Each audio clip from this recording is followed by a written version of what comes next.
Se você quiser montar uma empresa para faturar seu primeiro milhão, você não vai faturar seu primeiro milhão.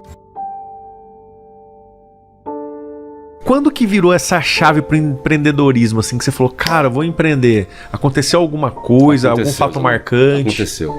Eu tive uma grande crise de estresse trabalhando, porque eu trabalhava e não tinha propósito. Eu trocava tempo por dinheiro. Eu era muito eficiente no que eu fazia, tanto é que eu cheguei a diretor de uma multinacional, só que eu trocava tempo por dinheiro. E se você ficar trocando tempo por dinheiro e achar que tudo é na força do seu braço, quando existe algo maior, não importa se você empreende, não importa se você é CLT, você vai ter problemas. E eu tive uma grande crise de estresse. E aí, onde eu saí dessa crise de estresse? Eu fui uma vez só no psicólogo, uma consulta única. E eu fui lá para ele passar a mão na minha cabeça. Eu fui lá e falei, não, olha, eu trabalho demais, eu tenho uma carga horária assim, eu tinha 2.500 funcionários que eu era responsável aqui no Brasil. E aí eu esperava, ele falou, não, é verdade, você trabalha muito. Ele falou o seguinte para mim, Zanon, tem gente que vai pra guerra, volta mutilado e com a cabeça inteira. Tem gente que volta inteira, mas com a cabeça mutilada. Tudo depende do quanto de pressão que você aguenta. Eu falei, caramba, o problema tá em mim, não tá na carga de trabalho. E aquilo caiu como... E eu busquei onde? O propósito para sair daí, na parte espiritual. Eu comecei a buscar Deus de verdade.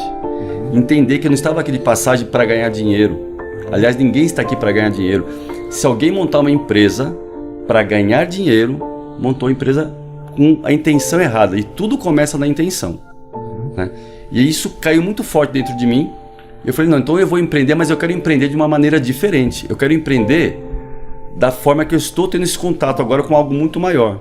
E eu comecei a montar um sistema de gestão completo, baseado em que cada líder meu seria um especialista em pessoas e que todo mundo que viesse para minha empresa seria transformado com o objetivo, todo mundo que trabalha aqui, ele vai sair melhor do que já entrou.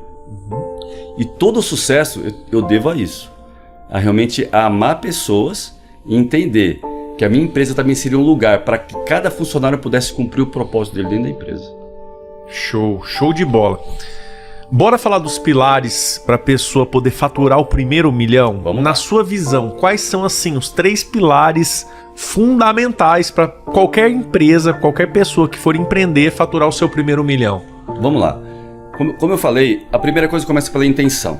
Veja bem, se você vai montar uma empresa, se você quiser montar uma empresa para faturar seu primeiro milhão, você não vai faturar seu primeiro milhão. O que você tem que achar? Realmente, qual que é o seu talento? Começa por aí. Se você vai empreender, tem que olhar para dentro, ter a capacidade, a coragem de olhar para dentro e saber em que eu sou bom de verdade, qual que é o dom que Deus me deu e que o mundo precisa. Porque pode reparar, Zanon, no contrato social de qualquer empresa não tem o KINAI ganhar dinheiro. Não existe. O que você põe, a primeira coisa é a razão social, ou seja, qual que é a razão que você vai existir para a sociedade. Então tudo parte daí. Se você de verdade entender o que você vai fazer aqui, qual que é o dom que você tem e o que o mundo precisa, as startups falam muito sobre isso. Qual que é a dor que você vai tirar do mercado? E o pessoal ficar procurando essa dor fora, o que eu vou fazer? Não, tá dentro. Porque a hora que você souber quem você é de verdade, qual que é o seu dom, você pode ter certeza que o mundo precisa do que tem aí dentro. Então essa é a primeira coisa. E aí, lógico, depois que você estruturou isso, você vai... Mas antes de falar do segundo pilar, o primeiro pilar é o dom. Exatamente. Perfeito? Na sua visão, eu vejo que muitas pessoas, eu também tive essa dificuldade. Mas como encontrar esse dom? Assim, como saber o meu dom? Quais perguntas você se faria para poder descobrir esse talento, esse dom? Eu gosto muito de uma técnica que usa 9 perfis de comportamento, Zanon. 9 perfis de comportamento. Nesse perfil de comportamento, se você tiver a oportunidade de olhar para dentro e descobrir qual que é o seu perfil de comportamento, nesse perfil de comportamento tem sua trava emocional e o seu dom. E eles fazem parte de uma mesma linha. Sabe dimerizador de som que você dimeriza? A sua trava emocional é o seu dom distorcido. E cada perfil de comportamento tem um tipo de dom que está dentro de você. Aí dom é uma coisa e competência é outra. Então tem a pessoa que tem o dom de realmente conectar com pessoas, tem outra que ele tem uma energia forte para gestão, tem outro, ou seja, de acordo com o perfil de comportamento você tem um dom lá dentro, que você se dá melhor em uma área. Você pode perceber, tem um empreendedor que ele é muito visionário, ele sai sempre buscando muita coisa, tem grandes ideias. Tem outro empreendedor que ele é aquela pessoa que ele dá facilidade para implementar ideias. Então ele consegue pegar uma ideia e implementar como ninguém. E tem outro empreendedor que ele é muito gerenciador. Ele gerencia muito bem, ou seja, num desses 3 perfis as pessoas se encaixam. Isso é uma coisa. Agora, lógico que tem que ter a competência. Porque você vai ter que ser especialista em alguma coisa. Veja bem, Deus nos fez como um grande corpo. E a economia se movimenta com especialistas. Por exemplo, você é um grande especialista em franquias. Se eu quero fazer minha empresa escalar, eu vou vir até você, porque você tem uma grande especialidade. Além de um dom que você tem uma grande especialidade. Eu posso ter outra especialidade, por exemplo, em logística. E você precisa do que eu tenho. E essa grande troca, essa grande é que faz a economia se movimentar. Então Deus já fez isso de propósito, que as pessoas vão ter especialidades diferentes, dons diferentes, que é para a economia movimentar. E aí, quando eu encontro o valor no que você tem, eu estou disposto a dar um valor em dinheiro por isso. Agora, se você não tem valor, ou seja, se você não sabe quem você é, o seu grande dom, e não tem uma grande competência, eu não vejo valor no que você faz. Logo, eu não estou disposto a dar um valor em dinheiro por isso. E o dinheiro nada mais é do que é o valor agregado. Por isso que eu sempre pergunto para as pessoas assim, quanto você acha que você merece ganhar por mês? As pessoas colocam quantias assim astronômicas. Eu falei, então tá, por quê? Aí já vem um silêncio. Já vem um silêncio. Eu falo, ó, o valor que você merece ganhar por mês é o valor que você agrega para o mercado. Então não adianta você achar que você merece muito porque você é esforçado. O mercado não paga esforço. Se o mercado pagasse esforço, eu poderia simplesmente pagar minhas contas com esforço. Olha, minha empresa não faturou muito esse mês aqui, mas eu me esforcei muito. Ó, posso pagar imposto com esforço? Não, só se paga as coisas com resultado. E o resultado vem de você agregar valor na vida do próximo. É isso que começa a gerar uma empresa, começa a gerar resultado. Show, cara, perfeito. Eu concordo, né? Porque você vê algumas pessoas que não adianta. Eu não sou um cara cômico, por exemplo. Eu jamais poderia trabalhar com comédia. Sim. Fazer um stand-up, porque eu iria... que as pessoas iam dar risada de mim. Eu ficar caricato. Né? Eu iria me frustrar. Mas isso não significa que eu não sou bom em algo. A pessoa só precisa encontrar no que ela é boa, né? Eu costumo também, Pedro, falar o seguinte... Tirando familiares, né? Que a sua mãe acha que todos nós somos lindos, Sim. né? Então, assim, todo mundo seria modelo, né? Exatamente. Se dependesse das mães. Mas o que o mercado diz, o que as pessoas dizem a seu respeito? Não, pô, a pessoa é uma pessoa bonita, o cara é engraçado. O que as pessoas falam de você? Já dá pra ter o quê? Um norte. Com certeza. Pô, as pessoas falam, pô, o Zanon é um cara, sempre falaram, sabe o que de mim? Que eu era mão de vaca. Tá. Então, pô... por me colocar no financeiro top, né? Sim. Porque eu sempre fui muito controlado. Meu irmão já era visto mais como um cara mais mão aberta e tal. Então, eu já vi um norte. Pô, me colocar no financeiro eu vou me dar bem. E outra coisa que sempre falavam, ele é sonhador. Desde criança, eu nunca vou esquecer. Meu pai falava... Meu pai chama Reinaldo, também sou Reinaldo, então ele me chamava de Reinaldinho. O Reinaldinho é muito sonhador. Então, cara, eu falei, pô, se eu sou sonhador, né? Se eu tenho controle de finanças, assim, eu sou mão de vaca, eu posso empreender. Porque para empreender você tem que ter o quê? Sim. Visão, né? Sonhar grande, porque a gente é do tamanho que a gente sonha que a gente Exatamente. é. E também controlar aquilo, porque não adianta nada você faturar 1 milhão por mês e gastar 1,50 milhão, né? Exatamente. Eu prefiro faturar 100 mil, gastar 20 para faturar esses 100 mil e sobrar 80 no meu bolso, Com né? certeza. Então, show de bola. E o segundo pilar, na tua visão? Então, depois que você realmente conseguiu essa parte de dom e especialidade, e aí você vai ter que ser um ótimo gestor de processos. Veja bem, quando você vai montar uma empresa, você tem que ter mapeado os processos, até para você poder contratar as pessoas corretas para cada tipo de processo. E fatalmente, quando eu falo de gestão de processos, você vai ter que delinear o que a sua empresa vai precisar, de que forma que isso vai funcionar. Então você tem que ter seus processos mapeados. Quando eu falo processo, é procedimento mesmo. Como vai funcionar cada parte da sua empresa. Fala, mas Pedro, a minha empresa sou só eu, não tem mais ninguém. Mas sim, mas existe processo. Você tem que começar a estruturar seus processos, porque quando você for contratar alguém, já tem o processo delineado. Porque isso não acontece quando acontece com muita gente. Começa de forma desordenada, aí começa um monte de incêndio na empresa e acha que precisa de pessoas. E por muitas vezes não precisa ainda. É porque os processos estão desorganizados. Não tem isso mapeado, não tem isso delineado, princípio, meio e fim. E aí não precisa. Agora, se você precisar, ainda assim, os processos são tão primordiais pelo seguinte: quando vier alguém, ele vai fazer exatamente o quê? Ou você vai colocar mais uma pessoa para apagar incêndio na sua empresa? Não, ele vai vir para executar essa tarefa aqui. E aí, se você não tem processos desenhados, você não consegue definir que competência você precisa da pessoa e onde ele vai trabalhar exatamente, o que ele vai fazer. E aí o que acontece?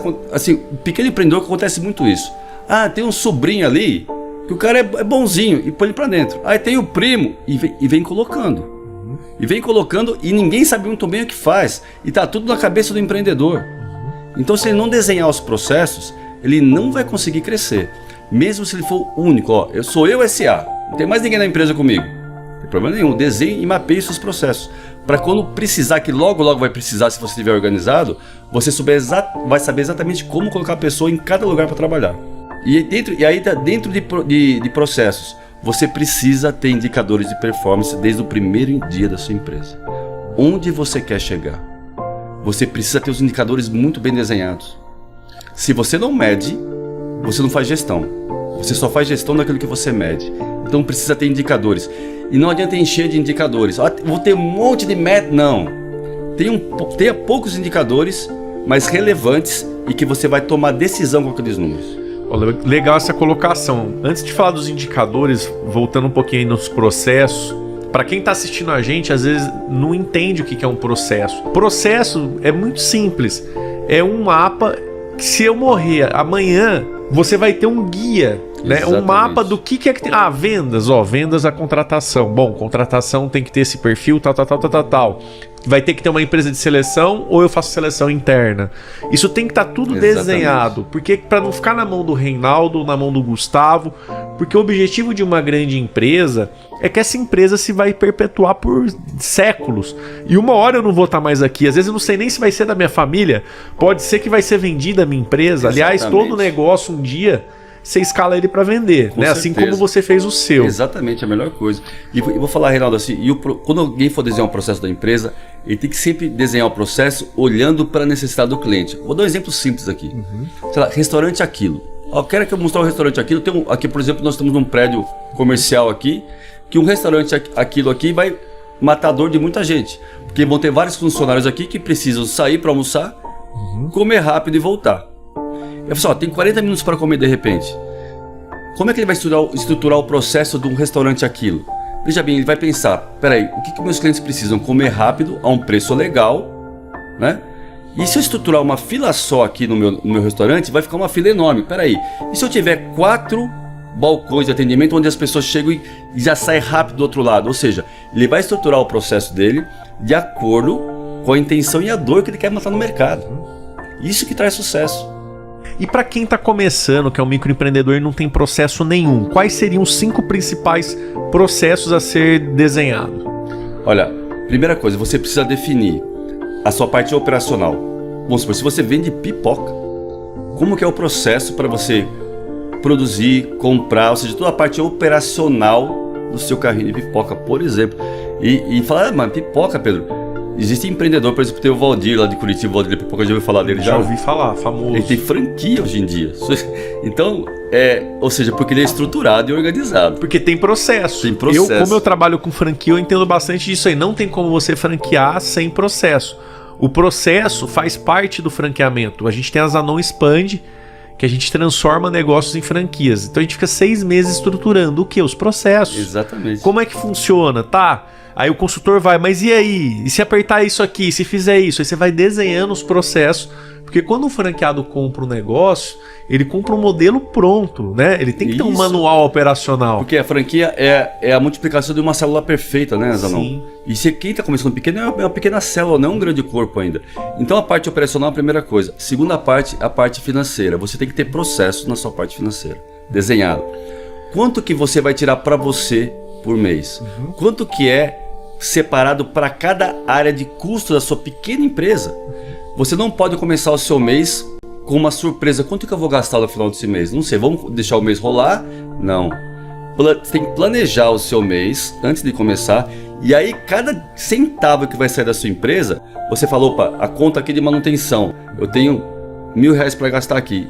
Então, gastei acabou. Então, ó, essa manutenção agora eu posso deixar para o próximo mês? Vou ter que deixar, porque meu budget aqui já estourou. Ou seja, você vai definir contas por cada área da sua empresa, antes de começar o mês. E aí, no decorrer do mês, você vai fazer a gestão financeira da sua... E é simples. É você planejar o mês antes de começar. Eu planejo, assim, as metas do ano, tá? E eu planejo 3 meses para frente no máximo hoje em dia. Porque muda muito. Então, o pequeno empreendedor, vou falar, se todo pequeno empreendedor planejasse um mês, seria maravilhoso, porque a maioria não consegue planejar nenhum mês. Com certeza. E falando de planejamento, vamos falar um pouquinho dos indicadores. Eu costumo dizer o seguinte: o indicador, ele é igual um Boeing. Um Boeing é um avião bom? Excelente. Voa rápido? Voa rápido. É pressurizado? Sobe a 40 mil pés? Sobe a 40 mil pés. Mas o que chama atenção na aviação, que até as crianças ficam encantadas, é a cabine de comando. Tá. Você chega lá, é tudo lindo, maravilhoso, cheio de botãozinho daqui, dali. Cara, quem não entende fala, meu, como que o cara consegue? Mas cada botão daquele é um indicador. Por exemplo, tem botão que vai medir a temperatura do motor, se o motor está funcionando tudo certinho. Tem um outro que vai o quê? Mostrar se tem tráfego perto, se você corre risco de colidir ou não. Tem um que mostra a altitude, a velocidade, ou seja, tudo detalhado. Por um Boeing voar alto e rápido, ele tem que ter vários indicadores. Sim. Assim como o seu negócio. Se você quer voar rápido e alto, você precisa ter vários indicadores. Sim. Que é como você falou. Não tem como medir algo se eu não tenho como mensurar. Exatamente. E assim, eu indico 4 classes de indicadores. Um é indicador de cliente, ou seja, você medir como é que está a satisfação do seu cliente. Aí você vai ter um indicador financeiro, um indicador de processo e um indicador de pessoas. Ou seja, o engajamento da sua equipe. Se você tiver 4 indicadores para começar, já está ótimo. Não precisa mais do que isso. Se você tiver muitos indicadores, você pode se perder em tanto número e não vai conseguir fazer a gestão. E você usa algum sistema para controlar esses indicadores? Quem está começando às vezes não tem tanta grana às vezes para usar um sistema tão avançado. Você indicaria algum? Assim, qual que é o básico? Como que? Olha, se vou controlar o quê? Numa planilha de Excel? Alguém vai alimentando? Você pode começar numa planilha de Excel, Zanon. Não precisa de um sistema. O importante é você medir. Eu sempre falo que tudo que eu falo eu busco base bíblica também. Deus fez o homem e viu que era bom. Fez os animais e viu que era bom. O próprio Deus gerou o indicador e foi checar para ver se era bom. Entendeu? Então você precisa fazer e checar, e pode ser simples. Uma planilha Excel é suficiente para isso. Tem um estudo que foi feito numa empresa inglesa, uma linha de produção, tá? Que não tinha controle, tinha uma produtividade. E aí eles simplesmente colocaram algumas pessoas na linha de produção com uma camiseta escrito monitor, com uma prancheta na mão. Não estava medindo nada. A produtividade aumentou em 16%. Uau. Então precisa medir. Se você medir de verdade, olhar e colocar energia, porque não é só o medir, sabe, Zanon? É você colocar energia onde você está olhando. Onde você olha e coloca energia, aquilo cresce. Não tem como. Então se você medir, olhar, acompanhar e fazer a gestão, aquilo cresce. Porque além de você olhar com números, você consegue tomar a decisão correta. Tá? Você colocando energia, aquilo movimenta. O seu sonho é alimentado pela sua atenção.